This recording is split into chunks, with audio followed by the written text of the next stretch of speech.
warahmatullahi wabarakatuh. 3 macam term, yaitu term berdasarkan konotasinya. Berdasarkan konotasi atau isi yang dikandung oleh term itu, maka dapat dibedakan antara term konkret dan term abstrak.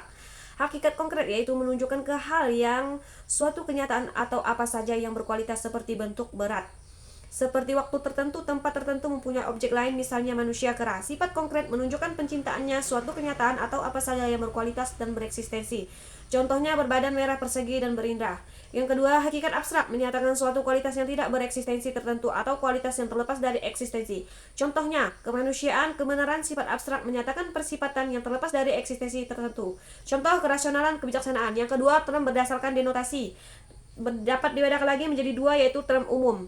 Term umum merupakan keseluruhan hal-hal yang tunjuk tiada terkecuali. Term umum dibedakan menjadi dua, yaitu universal sifat dan kolektif sifat. Universal sifat contohnya organisme, kemanusiaan. Kolektif sifat contohnya rakyat Indonesia, bangsa Cina. Term khusus yaitu hanya menunjukkan sebagian dari keseluruhan, sekurang-kurangnya satu bagian atau satu hal. Term khusus pun dibedakan lagi menjadi dua, yaitu partikular sifat dan singular sifat. Contoh partikular sifat adalah sebagian manusia, ada mahasiswa, sebagian yang dapat hidup di air, dan beberapa pejabat pemerintah. Khusus partikular disebut juga eksistensial. Contoh singular sifat khusus contohnya Presiden pertama Republik Indonesia, seorang proklamator yang menjadi presiden khusus. Singular sering juga disebut dengan individual. Yang ketiga, term berdasarkan predikamen. Dalam menghadapi sesuatu yang masih asing dan ingin mengetahui lebih dalam lagi, maka pertama yang perlu ditempuh ialah mengadakan penguraian secara kategori. Kategori utama term berdasarkan predikamen yaitu 1. Substansi, contoh manusia, kuda. Yang kedua, kuantitas, contoh 2 meter, 3 kg, 100 orang. 3 kualitas, contoh putih, pintar, berani. 4 relasi, contoh lebih besar dari, anak dari, teman. Yang kelima, tempat, contoh di sekolah di Jakarta. Yang keenam, waktu, kemarin pukul 3 sekarang.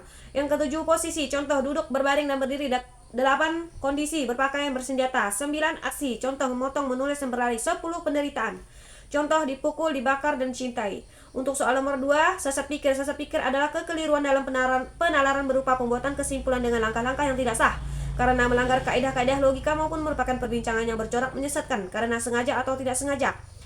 Agar kita terhindar dari logical fallacy, kesesatan berpikir logika, kita harus mengembangkan cara berpikir yang kritis dan sistematis. Langkah-langkah yang kita ambil adalah 1.